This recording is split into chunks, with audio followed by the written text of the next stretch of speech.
Good morning, all of you. Good morning, ma'am. Today we will do our third chapter of civics, that is the state government.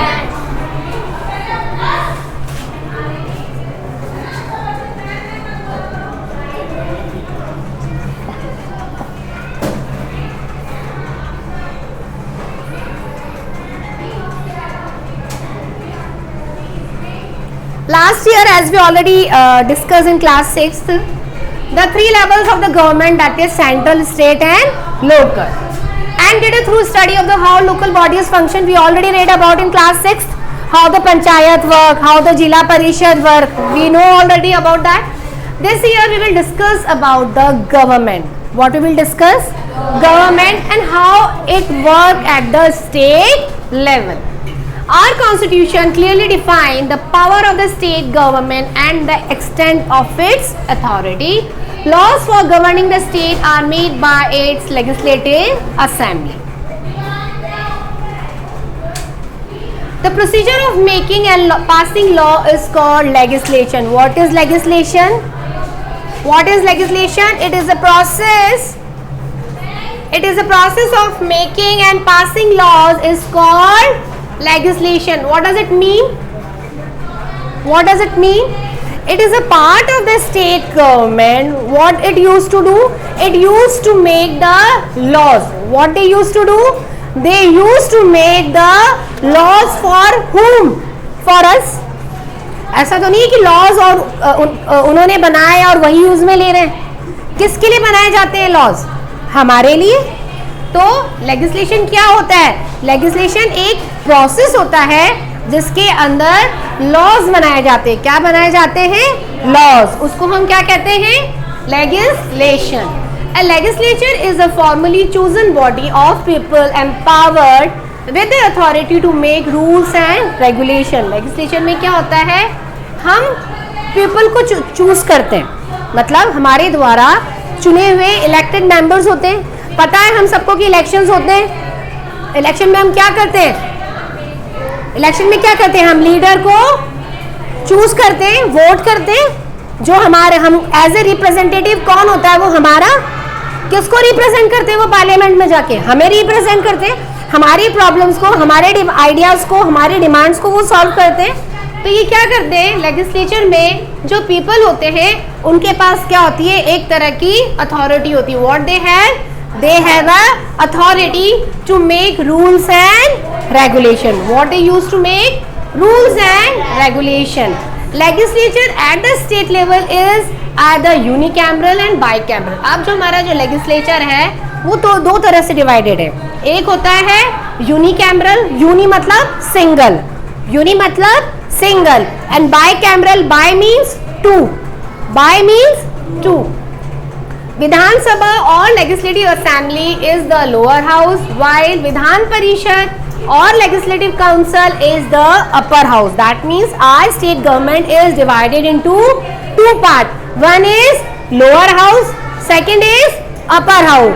Lower house means Lok Sabha, lower house means Lok Sabha and upper house means Rajya Sabha और विधान परिषद. हम इनको कुछ भी नाम से बुला सकते हैं. Except Andhra Pradesh, Bihar, Maharashtra, Karnataka, Telangana and Uttar Pradesh, all other states have unicameral legislature. मतलब कुछ ऐसे states हैं जहाँ पर unicameral government चलती है, मतलब वहाँ पे single government है, वहाँ पे दो government नहीं चलती. जैसे हमारे यहाँ पे state का भी follow किया जाता है और central का भी follow किया जाता है, right? यहाँ पर सिर्फ और सिर्फ एक ही तरह का follow किया जाएगा, या तो central का या फिर स्टेट का. यहाँ पर बाइकैमरल नहीं है, यहाँ पर यूनिकैमरल है. कौन सा है? कहाँ पर है unicameral legislature? Andhra Pradesh, Bihar, Maharashtra, Karnataka, Telangana, Uttar Pradesh.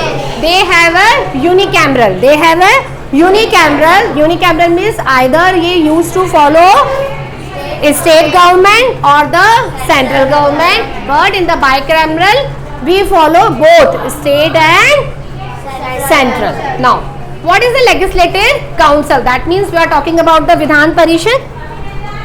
Vidhan Parishad or the Legislative Council exists only in 6 states. Where it exists? It exists in only 6 states. The members of the Legislative Councils are indirectly elected. मतलब इनके votes हमारे द्वारा नहीं होते, इनके लिए हम vote नहीं देते, ये चुने जाते हैं हाउस मेंबर ऑफ पार्लियामेंट से. किससे चुने जाते हैं ये? मेंबर ऑफ पार्लियामेंट से. और लोकसभा के इलेक्शंस में हम भी वोट देते हैं, इसमें हम वोट नहीं देते. The council comprises 1/3 members elected by the MLAs and 1/3 members elected by the local bodies, 1/12 by graduates living in the state, 1/12 by teachers of secondary schools, colleges and universities. देखिए आप, विधानसभा के लिए हम जो मेंबर्स चूज करते हैं उनमें कौन कौन हेल्प करता है, किस किस का इन्वॉल्वमेंट रहता है. देखिए आप, 1/3 members elected by MLA, 1/3 members elected by local bodies, then 1/12 by graduates living in the states. इसमें 1/12 लोग जो होते हैं, जो ग्रेजुएट हैं, जो पढ़े लिखे हैं, उनका भी इन्वॉल्वमेंट है. देखिए एक बार हम करके देखते हैं इसको, आप लोग कंफ्यूज ना है. देखो, अगर हम बात करें मेंबर्स की, किसकी बात कर रहे हैं हम? मेंबर्स की. तो किस किस का इन्वॉल्वमेंट है? देखिए 1/3 मेंबर कौन चूज करता है?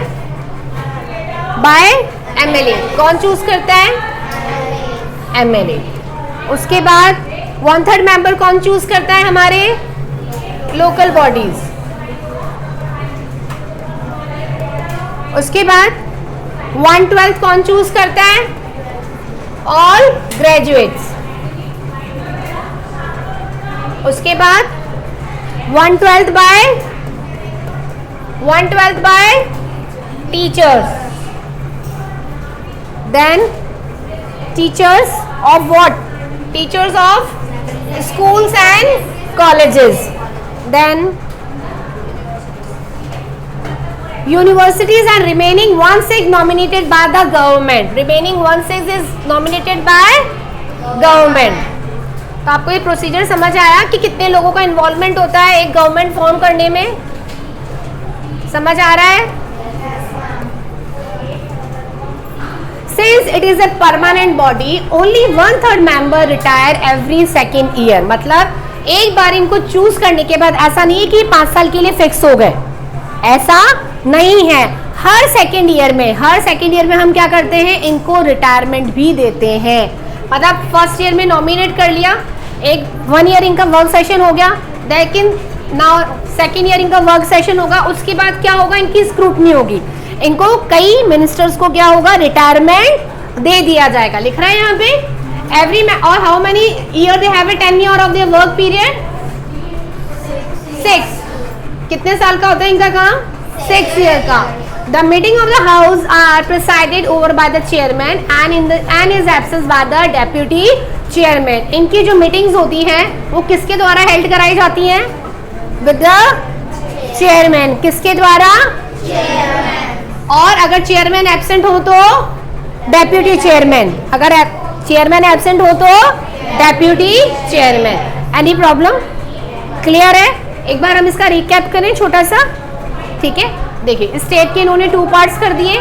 एक लेजिस्लेटिव असेंबली होता है, एक लेजिस्लेटिव काउंसिल होता है. असेंबली में non permanent houses elected by 5 years. हमारे जो 5 साल के लिए जो कार्यकाल का चुनाव होता है ना, 5 साल के लिए जो हम लोकसभा वगैरह को मेंबर्स को चुनते हैं, उनका टाइम कितना पीरियड का रहता है? हमारा 5 ईयर्स का. और लेजिस्लेटिव काउंसिल का कितने ईयर्स का रहता है? अभी हमने पढ़ा 6 ईयर्स का. और 1/3 मेंबर्स जो होते हैं हर सेकेंड ईयर में रिटायर करे जाते हैं. कब रिटायर किए जाते हैं मेंबर? हर सेकेंड ईयर में. इनका नॉमिनेशन प्रोसेस आपने देख ही लिया, राइट. उसके बाद जो लोकसभा के स्पीकर्स होते हैं वो कौन होते हैं? Deputy speaker. या तो स्पीकर होते हैं या फिर स्पीकर के एब्सेंस में कौन उनकी असेंबली हेल्ड करवाते हैं? Deputy speaker. और ये क्या होते हैं? Member of legislative assembly. ये इनके इलेक्शंस जो होते हैं वो डायरेक्टली होते हैं. इनके इलेक्शंस जो होते हैं वो डायरेक्टली होते हैं. और लेजिस्लेटिव काउंसिल के कैसे होते हैं? इनडायरेक्टली. कैसे होते हैं? इनकी असेंबली कौन हेल्ड करवाता है? चेयरमैन. कौन करवाता है? And in the absence of chairman and they are all are the member of legislative council. Council अलग है, असेंबली अलग है, कंफ्यूज होने की जरूरत नहीं है. जो असेंबली होती है वो लोअर हाउस होता है, जो काउंसिल होता है वो अपर हाउस होता है. क्लियर हुआ? कंफ्यूज ना हो आप लोग. आगे चले. Now do the MCQs. Do fast. Most of the states in India have dash legislature. Unicameral or bi? Unicameral or bicameral? There are only 6 states which have unicameral. Otherwise, all the states have bicameral. Just we have read here. Look at here.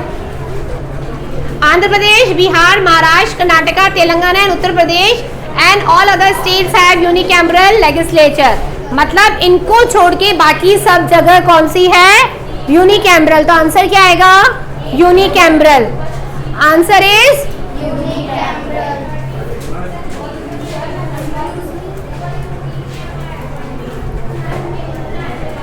we don't have this question. Okay, no problem. The legislative council exists only in dash states.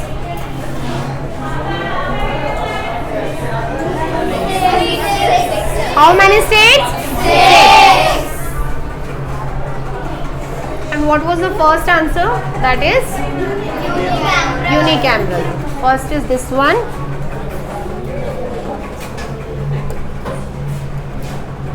And this is unicameral. Now, legislative assembly. For the sake of election, states are divided into smaller areas known as constituencies, as we have already learned about that.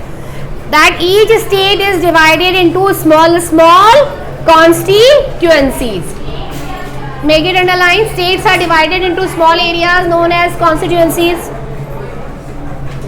Registered voters of the region elect one representative from each constituencies to the legislative assembly. अब हम vote के through हम अपने area में, हम हमारी constituency में एक रिप्रेजेंटेटिव इलेक्ट करते कि नहीं है? पार्षद के चुनाव हमारे होते हैं कि नहीं होते? वो पार्षद के चुनाव हमारे क्या कहलाते हैं? कॉन्स्टिट्यूएंट के चुनाव. कॉन्स्टिट्यूएंसी होती है ना.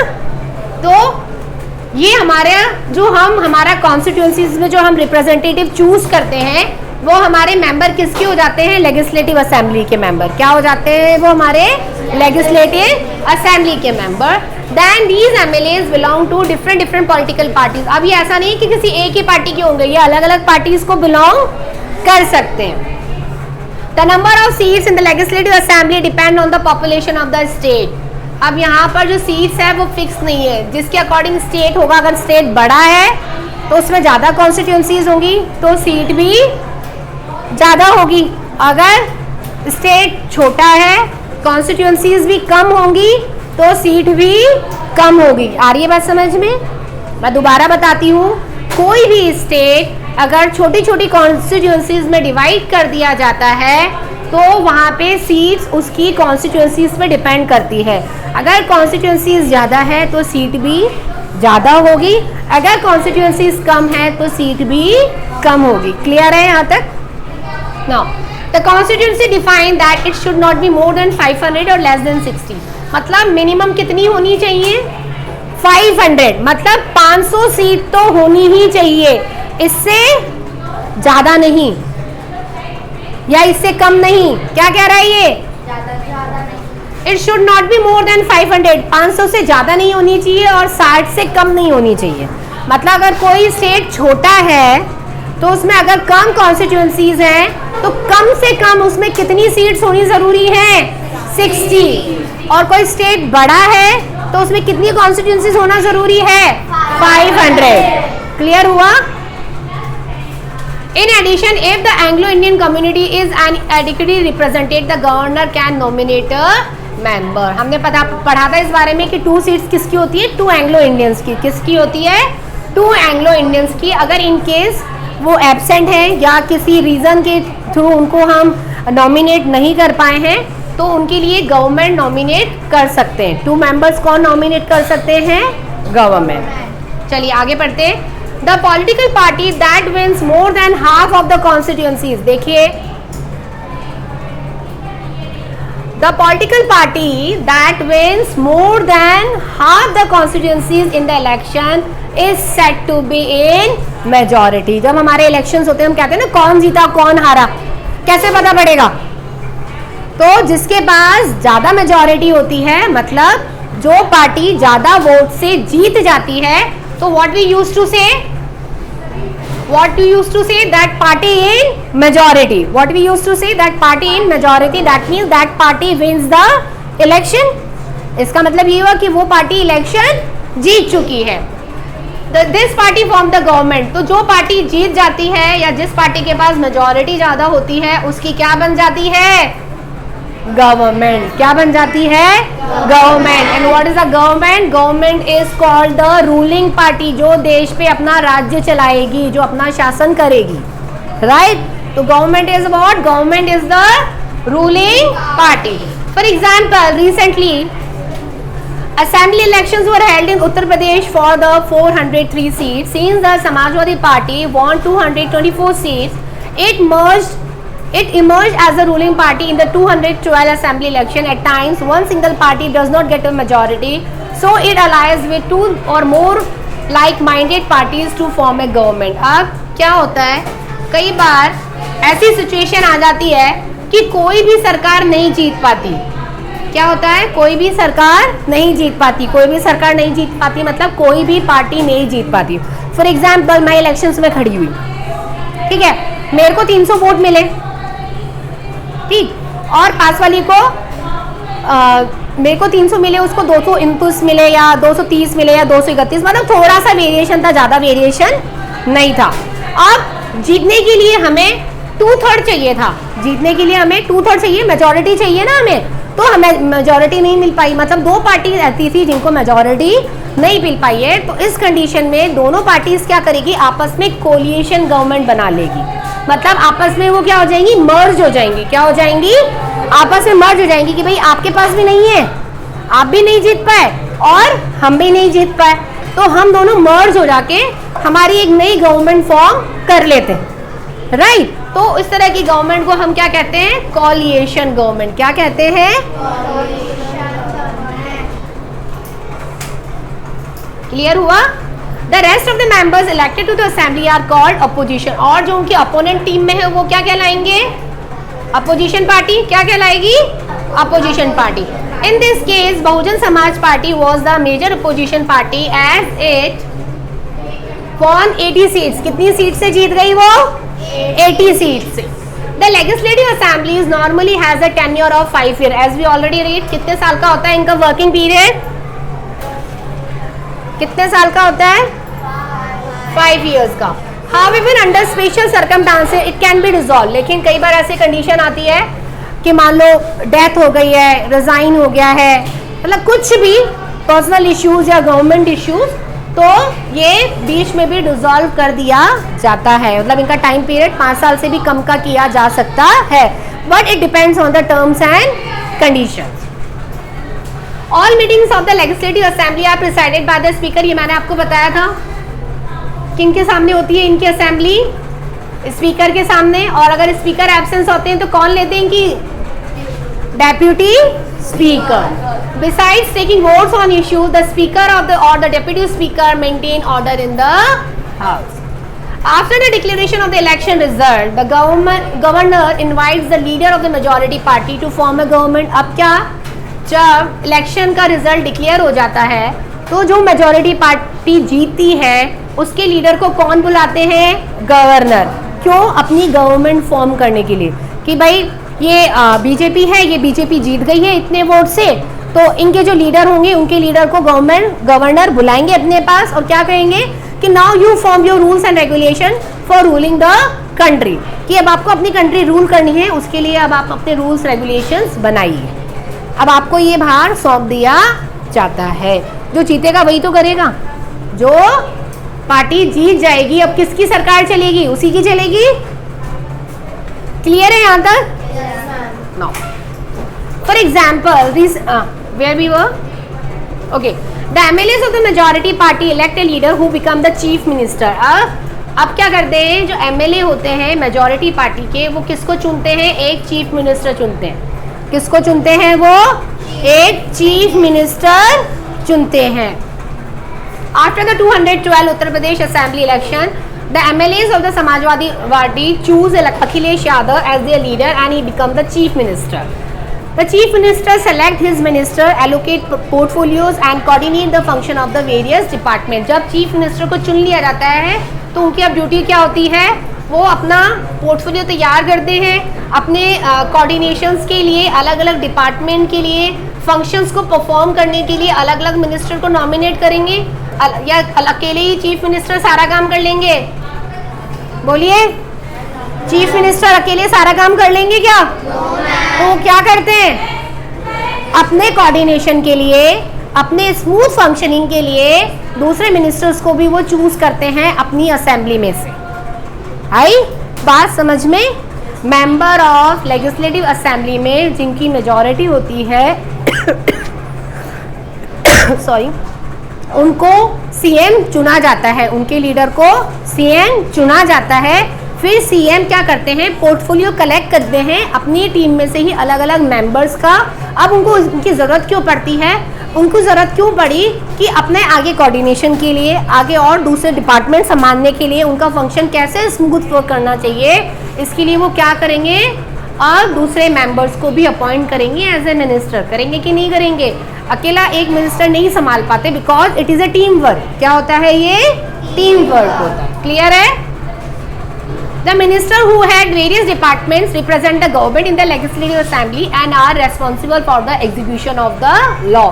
अब क्या करते हैं? जो लेजिस्लेटिव असेंबलीज के जो मेंबर चुने गए हैं अलग अलग डिपार्टमेंट के, उनकी रेस्पॉन्सिबिलिटी क्या हो गई कि लॉज एग्जीक्यूट करवाना, कि लॉज एग्जीक्यूट हो रहे कि नहीं हो रहे, हमने जो फंक्शंस मांगा है, हमने जो लॉ अप्लाई किया है, वो स्मूथली वर्कआउट हो रहा है कि नहीं हो रहा है, उनको फॉलो किया जा रहा है कि नहीं किया जा रहा, कहीं हमें क्या चेंजेस करने की रिक्वायरमेंट है, अगर होती है तो वो चेंजेस भी किए जाते हैं।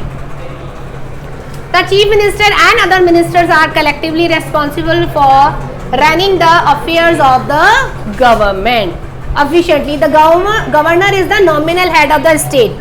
Make it underline. Who is the governor?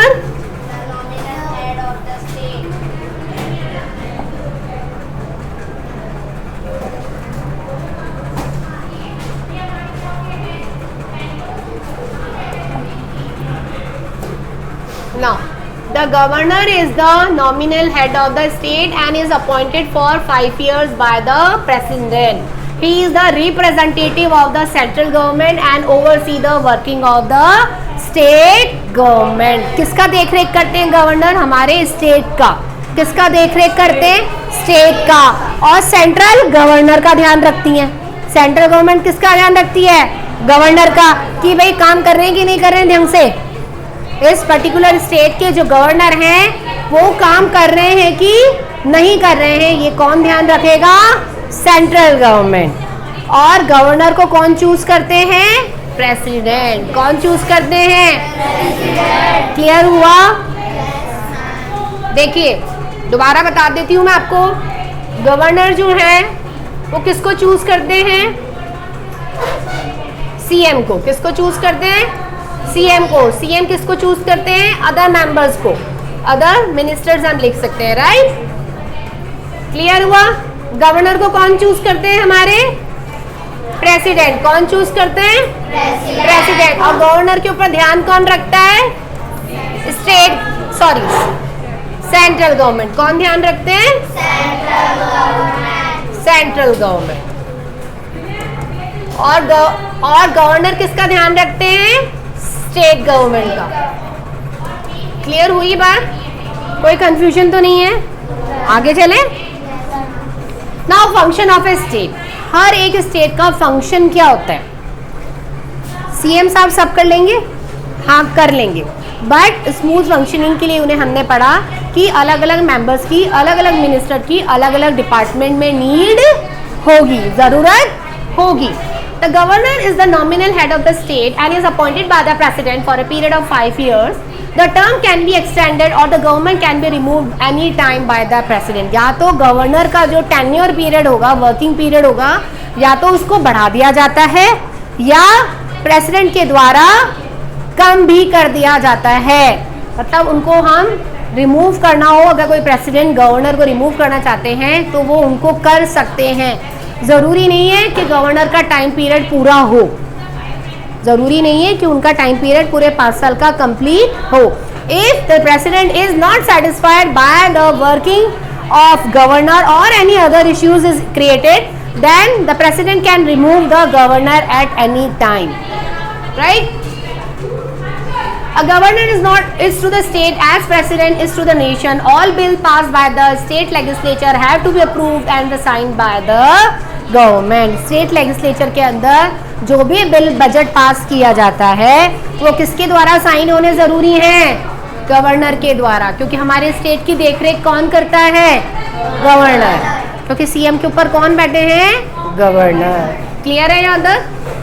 The chief minister is the real head of the state. She और he advise the governor on the council of minister to be selected and their number. The chief minister assign portfolio to the minister and appoint as a deputy chief minister if required. हमने अभी बात करी थी ना कि chief minister अलग अलग लोगों का पोर्टफोलियो एलोकेट करते हैं और उसमें से चूज करते हैं कि उनको अपने डिपार्टमेंट के लिए कौन चाहिए, राइट? तो अगर इन केस उनको लगता है कि मुझे एक डेप्यूटी चीफ मिनिस्टर की जरूरत है तो वो उनको भी चूज करते हैं. The council of the minister including the chief minister can not be more than 15% of the number of members of legislative assembly. The council is divided into 3 categories. Cabinet minister of the state, deputy minister. देखिए हमारी जो council है वो 3 categories में divide होती है. एक तो होती है cabinet minister, then minister of state and third is deputy minister. A cabinet minister can hold one or more portfolio or is assigned by the minister of the state or deputy minister. हमारे जो state के जो cabinet minister होते हैं वो ज़रूरी नहीं है कि एक ही पोजीशन को संभाले. हो सकता है वो 1 या 2 से ज़्यादा डिपार्टमेंट के हेड हो. ये हो सकता है, ज़रूरी नहीं है कि वो एक ही हेड संभाले. हो सकता है वो 1 से ज़्यादा पोजीशन को संभाल ले. Now the MLAs meet in the Vidhan Sabha. Several meetings of the Vidhan Sabha take place over the next 5 years. At every sitting, several matters concerning the states are discussed, debated, and many decisions are taken, which include. अब विधान सभा में क्या होता है? सारे MLAs की meeting होती है. MLAs की मीटिंग होती है कि नहीं होती है? उस मीटिंग में डिस्कशंस होता है, डिबेट होता है किसी पर्टिकुलर टॉपिक पे, फिर एक डिसीजन निकाला जाता है. जैसे एग्जाम्पल, जैसे how much sale tax should be paid on the various items, whether it should be more on match box on the oil, whether a concession should be given for the fertiliser और not. These are the some examples are given below. They used to discuss on that topic in the MLAs meeting. ये meeting के topics हैं जिसपे इनके discussions हो जाते हैं. जैसे ऑयल के, पेट्रोल के दाम बढ़ाने हैं, क्या करना है, टैक्स कहाँ कम करना है, टैक्स कहाँ पे बढ़ाना है, कंसेशन देना चाहिए क्या किसानों को फर्टिलाइजर्स के ऊपर कि नहीं देना चाहिए, और the how panchayat should be form and the such other topics. तो ऐसे टॉपिक्स पे MLAs मीटिंग हेल्ड करी जाती है, फिर एक पर्टिकुलर डिसीजन लिया जाता है. In these meetings, the MLAs often put question to the government and the concerned minister replies. Somebody would ask, prices are rising sharply. What are you doing about this? To which the finance minister would have to give a reply. देखिए इसमें एक example दे रखा है. जैसे एक meeting held हुई है तो उस मीटिंग में किसी ने पूछा कि प्राइसेस इतने ज़्यादा बढ़ रहे हैं तो इस बारे में आप क्या करना चाहेंगे. तो इसका जवाब कौन देगा? Finance minister. कौन देगा? Finance minister.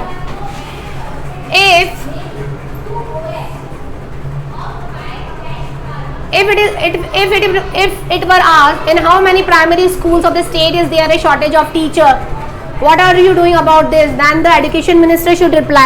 मतलब जिस डिपार्टमेंट का जो हेड है वो उस पर्टिकुलर क्वेश्चन का जवाब देगा. अगर फाइनेंस से रिलेटेड तो फाइनेंस मिनिस्टर, एजुकेशन से रिलेटेड तो एजुकेशन मिनिस्टर, स्पोर्ट्स से रिलेटेड है तो स्पोर्ट्स मिनिस्टर. क्लियर हुआ आप लोगों को ये? Any doubt? Shall we move? Okay. The speaker coordinates these discussion. The speaker's job is to ensure that everybody gets time to represent their opinion and the MLA listen to each other peacefully. अब हम बात करते हैं speaker की. बार बार आता है ना कि स्पीकर मीटिंग करवाते हैं, स्पीकर मीटिंग कराते हैं. तो आखिर स्पीकर का रोल क्या है? सीट पे जाके बैठ जाना? नहीं. स्पीकर का ये रोल होता है कि वो असेंबली में जाकर जो भी मिनिस्टर अपने पर्टिकुलर टॉपिक के बारे में जो रिप्रेजेंट करना चाहते हैं उनको मौका दिया जाए. ऐसा नहीं है कि एक बात कर रहा है और बीच में उठ के उसको इंटरप्ट कर दिया, नहीं। हर मिनिस्टर को अपनी पूरी बात कहने का मतलब है और स्पीकर ये चाहते हैं कि सब एक दूसरे की बात पूरी सहमति से सुने। अगर सहमति भी नहीं है तो एक दूसरे को बोलने का मौका तो दें, अपनी बात पूरी रखने का मौका तो दें। If it is up to the speaker to decide which issues could be discussed and in what manner. Now the class, the chapter is over. No? Still the chapter is left? No, the some points are left. Then we will do it in the next class. Okay? Hope you like this. Any doubt? If you have any doubt, you can ask me in the next session. Okay?